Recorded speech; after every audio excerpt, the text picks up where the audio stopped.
جو اللہ کی محبت جس کے دل میں آ جاتی ہے وہ صحابہ کے متعلق اپنے دل کے اندر بغض، وہ اللہ جس کے دل میں اللہ کی محبت ہے اس کے دل میں اپنے پیارے نبی صلی اللہ علیہ وسلم کی بھی محبت ہوتی ہے، جس کے دل میں اللہ کے نبی صلی اللہ علیہ وسلم کی محبت ہوتی ہے وہ صحابہ سے بھی محبت کرنے والا ہوتا ہے۔ اصل بنیاد یہ تھی، جب اس بنیاد کو ایک سائڈ پہ کر دیا گیا تو اس کا رزلٹ کیا نکلا؟ اب اللہ کی کتاب کیا کہتی ہے؟ فرمایا اشداء للکفار رحماء بینہم، یہ کافروں کے مقابلے میں تو سخت تھے، آپس میں کیا تھے؟ شیر و شکر تھے۔ کس نے اس بات کو مانا ہے؟ اور اللہ پاک فرماتے ہیں فَإِنْ آمَنُوا بِمِثْلِ مَا آمَنْتُمْ بِهِ فَقَدْ اهْتَدَوْا۔ ابھی ہمارے استاد محترم وہ باہمی تعلقات کے بارے میں بتا رہے تھے کہ جہاں سے دیکھو ایک یہ بھی نکلا ہے کہ اللہ پاک ہمیں بتا رہے ہیں کہ جن صحابہ کو تم نام لیتے ہو، جن کو حجت میں نے بنایا ہے کہ اگر تم ایمان لانا چاہتے ہو تو ان جیسا ایمان لاؤ جیسے میرے نبی کے صحابہ ایمان لائے ہیں، تو اللہ پاک فرماتے وہ تو آپس میں شیر و شکر تھے، وہ تو آپس میں محبت اور پیار کرنے والے تھے۔ تو پھر اللہ پاک نے ان کی کیسے تعریف کی؟ قرآن حکیم کے اندر فرمایا اولئک هم الراشدون، اولئک هم المفلحون، اولئک هم المؤمنون، اولئک هم الفائزون، اولئک هم المتقون، رضی اللہ عنہم ورضوا عنہ، لقد رضی اللہ عن المؤمنین اذ یبایعونک تحت الشجرہ اولئک هم المؤمنون حقا۔ کتنے انعامات سے نوازا ان کو؟ تو جب ہمارا یہ دعویٰ ہے، یہ ایمان ہے، یہ عقیدہ ہے تو انہی کا راستہ ہمیں اپنانا ہوگا، انہی کی زندگی کو اپنے سامنے لانا ہوگا۔ تو میرے بھائی ہم نے اسباب پہ بھی غور کرنا ہے کہ اس کے اسباب کیا ہیں، ان اسباب کا بھی مقابلہ کرنا ہے جو فرقہ واریت کا بنیاد بنتے ہیں، اور فرقہ واریت کا بھی رد کرنا ہے۔ اور ایک یہ دوسری بات، بعض اوقات ہوتے ہیں اہل توحید ہیں خالصتاً، پھر ان کے اندر اختلاف ہوتا تو وہ بھی اسلام نے بتایا کہ وہ ہوتا ہے علماء کی اپنی ضد کی وجہ سے۔ کس کی وجہ سے؟ اپنی ضد کی وجہ سے۔ تو دین میں ضد کیا؟ یہ ضد کر کے دین کے اندر اختلاف کر کے دین کے اندر بگاڑ پیدا کر کے یار میری فصل تباہ کر دے، میرا نقصان کر دے، میں اس کا کیا کر لوں گا؟ جس رب کے دین کا وہ نقصان کر رہا ہے وہ تو سب کچھ کر سکتا ہے، وہ چاہے تو اسی دنیا میں پکڑ لے، چاہے تو آخرت میں پکڑ لے، اس سے کس طرح یہ بچ سکتا ہے؟ کس طرح ہمارے دل کے اندر ڈر بھی پیدا نہیں ہوتا کہ وہ کس کا دین ہے جس کو ہم نقصان پہنچا رہے ہیں؟ تو میرے بھائی اس کے لیے ضروری ہے کہ ہم نے اس فرقہ واریت سے خود بھی بچنا ہے اور لوگوں کو یہ دعوت دینی ہے کہ اور فرقہ واریت سے بچنے کی صرف اور صرف ایک ہی راہ ہے کہ ہم اللہ کی رسی کو مضبوطی سے وَاعْتَصِمُوا بِحَبْلِ اللَّهِ جَمِيعًا وَلَا تَفَرَّقُوا، وہی بنیادی بات۔ دوسرا میرا ذمہ جو لگایا گیا تھا وہ ٹاپک یہ تھا کہ رد کفر، رد شرک۔ تو میرے بھائی توحید کی دعوت حقیقت میں اصل میں شرک کا دوسری طرف، جہاں توحید کا اثبات ہوتا ہے وہاں شرک کا کیا ہوتا ہے؟ رد ہوتا ہے۔ اللہ کی کتاب اعلان کرتی ہے، جیسے میں نے آپ کے سامنے ابھی آج پڑھی، اللہ پاک فرماتے ہیں وَالَّذِينَ تَدْعُونَ مِن دُونِ اللَّهِ، فرمایا خبردار اللہ کے سوا کسی کو نہیں پکارنا، کسی کو آواز نہیں دینا۔ جب بھی کوئی کسی کو پکارتا ہے تو اس کو کوئی اس کے ساتھ کام ہوتا ہے، ایسے کوئی نہیں پکارتا۔ فرمایا جس مقصد کے لیے پکارا ہے، جو بھی تیری ضرورت ہے، جو بھی تیرا کام ہے، جو بھی تیری مشکل ہے، خبردار اللہ کے سوا کسی کو آواز نہیں دینا۔ کیوں؟ فرمایا ما لا ینفعک ولا یضرک، اللہ کے سوا نہ کوئی تیرا نفع کر سکتا ہے نہ نقصان کر سکتا ہے۔ اللہ ٹھیک ہے وہ نفع بھی نہیں کر سکتا، نقصان بھی نہیں کر سکتا، اگر پھر بھی میں نے پکار لیا تو اس کا کیا نقصان ہوگا؟ فرمایا فَإِنْ فَعَلْتَ فَإِنَّكَ إِذًا مِنَ الظَّالِمِينَ، پھر تو ظالموں کی لسٹ میں ہو جائے گا۔ یہ ظالم وہ نہیں ہے جو عام گنہگار ظالم ہوتا ہے، یہ وہ ظالم وہ ظلم ہے جو شرک اور کفر والا ظلم ہے، جس کے متعلق فرمایا اِنَّ الشِّرْكَ لَظُلْمٌ عَظِيمٌ، شرک بہت بڑا ظلم ہے۔ تمام گناہوں کی معافی اگر اللہ چاہے گا، لیکن شرک کی معافی نہیں ہے۔ کسی اللہ کے سوا کسی کو پکارنا، کسی کو آواز دینا، چونکہ یہ پکارنا اللہ کی عبادت ہے، اور کلمے میں اس نے اقرار کیا کہ اللہ کے سوا کوئی عبادت کے لائق نہیں۔ جس طرح اس نے اللہ کو سوا کسی کو پکارا، اگر اللہ کو پکار تو یہ اللہ کی عبادت ہوتی۔ جب اللہ کے سوا اس نے کسی نبی کو پکارا، ولی کو پکارا، کسی اللہ کے پیارے کو پکارا، تو فرمایا یہ اس کی عبادت بن گئی، اور کلمے میں اس نے اقرار کیا کہ لا الہ الا اللہ، اللہ کے سوا کوئی عبادت کے لائق نہیں، محمد الرسول اللہ، محمد اللہ کے رسول ہیں۔ رسول کا معنی ہوتا ہے پیغام پہنچانے والے۔ ہمارے نبی صلی اللہ علیہ وسلم نے اپنی امت تک، ہمارے تک کیا پیغام پہنچایا ہے؟ یہی پیغام پہنچایا ہے کہ مخلوق سے آس امید ہٹا کے کس پہ لگانی ہے؟ مخلوق سے۔ تمام انبیاء کی دعوت، تمام انبیاء کا پیغام کیا ہے؟ کہ مخلوق سے آس امید ہٹا کر، جہاں کہیں لگی ہوئی ہے، تویزوں پہ لگی ہوئی ہے، جادو پہ لگی ہوئی ہے، نظر پہ لگی ہوئی ہے، کسی زندہ شخصیت پر ہے، کسی وفات شدہ ہستی پر ہے، کسی انبیاء پر ہے، صدیقین پر ہے، شہداء پر ہے، اولیاء اللہ پر ہے۔ ٹھیک ہے، یہ اللہ کے محبوب ہیں، اللہ کے پیارے ہیں، بڑی شان والے ہیں، اللہ ان پہ کروڑوں رحمتیں کرے۔ یہ ان کا دین بھی نہیں، ان کا ایمان بھی نہیں، ان کی دعوت بھی نہیں، ان کا پیغام بھی نہیں کہ تم ہمیں اللہ کا شریک بناؤ، ہمیں پکارو، ہمیں مشکل کشا کہو، ہمیں حاجت روا کہو، ہمیں داتا دستگیر کہو، ہمیں اللہ کا شریک بناؤ۔ یہ ان کی دعوت اور پیغام نہیں ہے۔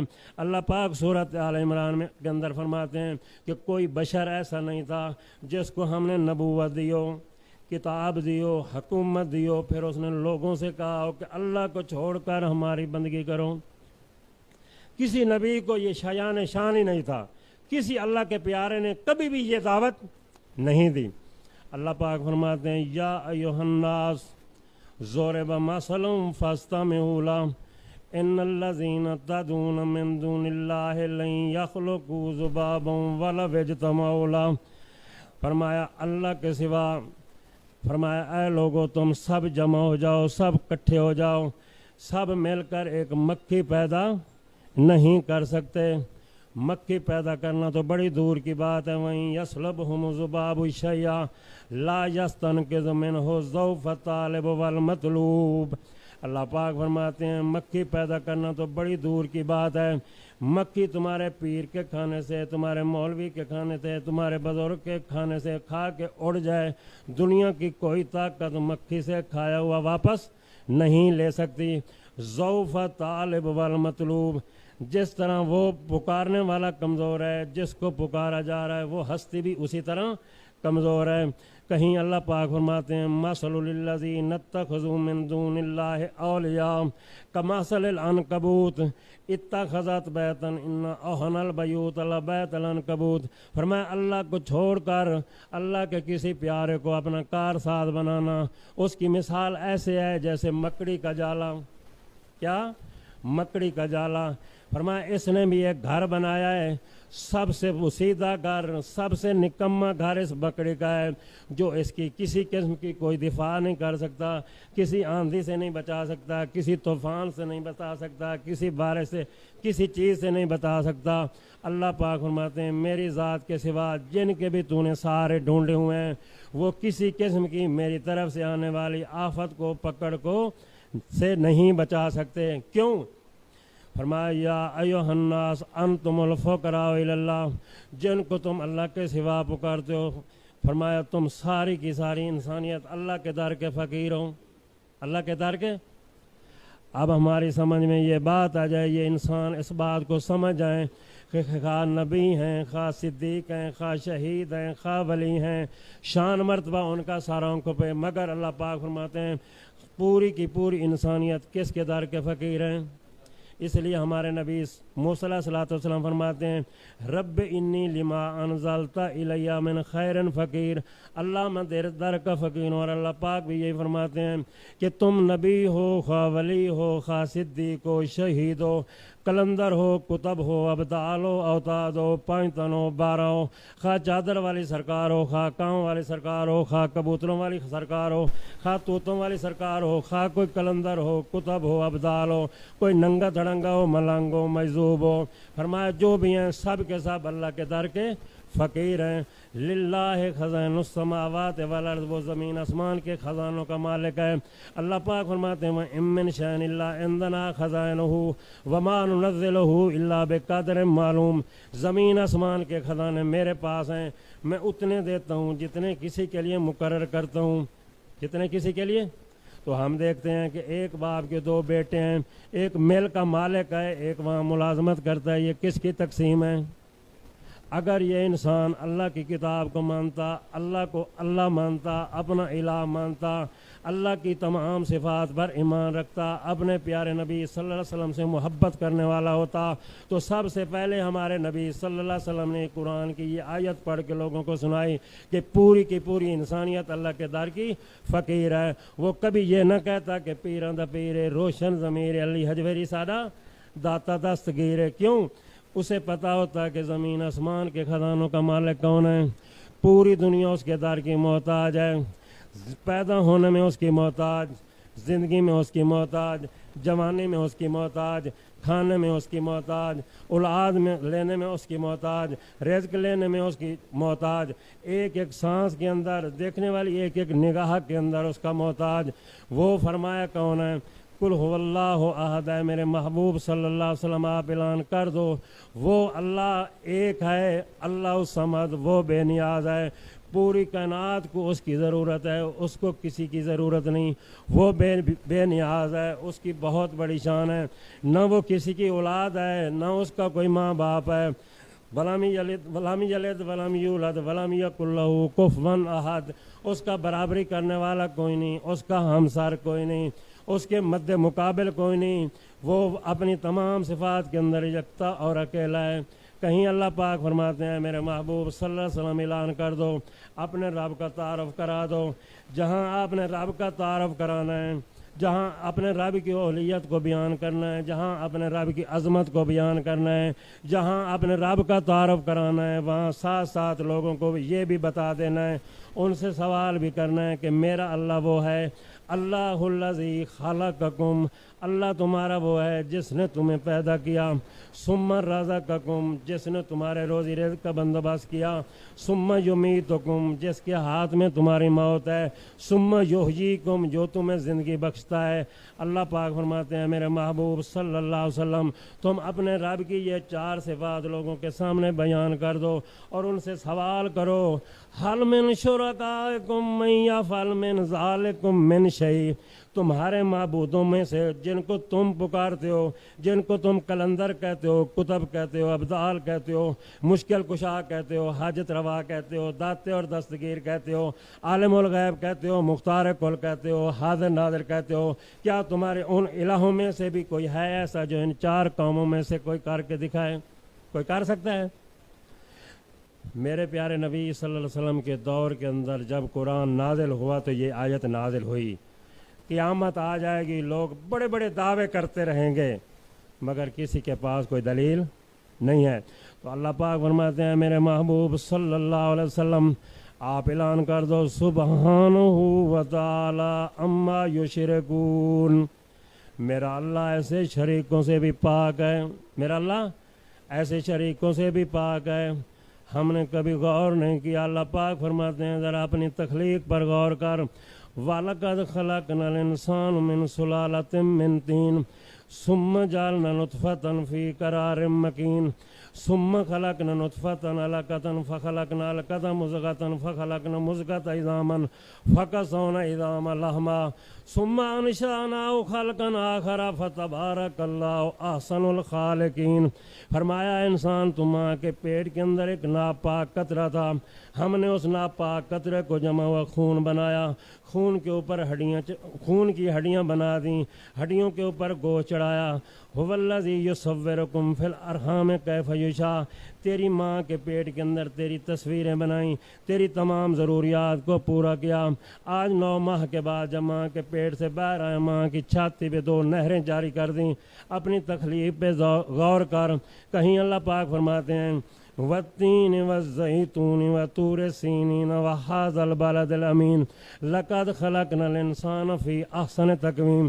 فرمایا تین کی قسم، طور پہاڑ کی قسم، اے میرے محبوب صلی اللہ علیہ وسلم تیرے شہر کی قسم، انجیر کی قسم، یہ 4 قسمیں کھا کے اللہ پاک فرماتے ہیں لقد خلقنا الانسان فی احسن تقویم، پوری کائنات کی تخلیق ایک طرف، اس انسان کی تخلیق ایک طرف، یہ انسان تب ہے، یہ افضل تب ہے، یہ تمام مخلوق سے اعلیٰ تب ہے، یہ اشرف تب ہے جس کو اپنے رب کی پہچان ہے، جس کو اپنے رب کی پہچان نہیں، جو اپنے رب کو چھوڑ کر در در پہ جھکتا ہے، در در پہ اپنا دامن پھیلاتا ہے، در در کے سامنے جو اپنی جھولی پھیلاتا ہے، در در پہ جا کے ان سے مانگتا ہے۔ اللہ پاک فرماتے ہیں اولئک کالانعام، یہ جانور ہیں، جانوروں نے بھی کبھی کسی جانور کے سامنے ہاتھ نہیں پھیلایا، جانور بھی کبھی اپنے مالک کا دروازہ چھوڑ کے کسی دروازے پہ نہیں جاتے۔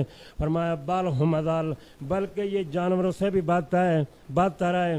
میرے بھائیوں کبھی ہم نے غور نہیں کیا، کبھی اس انسانیت نے غور نہیں کیا کہ جس رب نے 4 قسمیں کھا کے پوری کائنات سے ہمیں افضل اور اعلیٰ بنایا، ہماری تعریف کی کہ سب سے ہم نے آپ انسان کو افضل بنایا، یہ ایک دم یہ گندگی کے کیڑے کی طرف ہو گیا، یہ انسانیت سے بھی نکل گیا، یہ جانوروں سے بھی اب بدتر کیوں ہو گیا؟ جب اس نے اپنے خالق کا در چھوڑ کے مخلوق پر، جب اپنے خالق سے آس امید ہٹا کر مخلوق پر آس امید لگا دی۔ بہت سے ایسے لوگ ہیں جو اس مغالطے میں ہیں، اس غلط فہمی میں ہیں، وہ انبیاء کی پوجا پاٹ اس لیے کرتے ہیں، ان کے نعرے اس لیے لگاتے ہیں، ان کو سجدے اس لیے کرتے ہیں، ان کے نام کی نظر و نیاز اس لیے کرتے ہیں، وہ سمجھتے ہیں کہ یہ محبت ہے، یہ ان سے پیار ہے، یہ محبت پیار جب ہم کریں گے یہ اللہ والے راضی ہوں گے، کل قیامت کے دن اللہ کے ہاں ہماری سفارش کریں گے، ہمیں جنت میں لے جائیں گے، یہ ذریعہ ڈھونڈتے ہیں، یہ ان کا مغالطہ اور غلط فہمی ہے۔ تو یہ مغالطہ اور غلط فہمی کس کے ذمہ ہے کہ ان کی دور کرنی ہے؟ یہ کس کے ذمہ ہے؟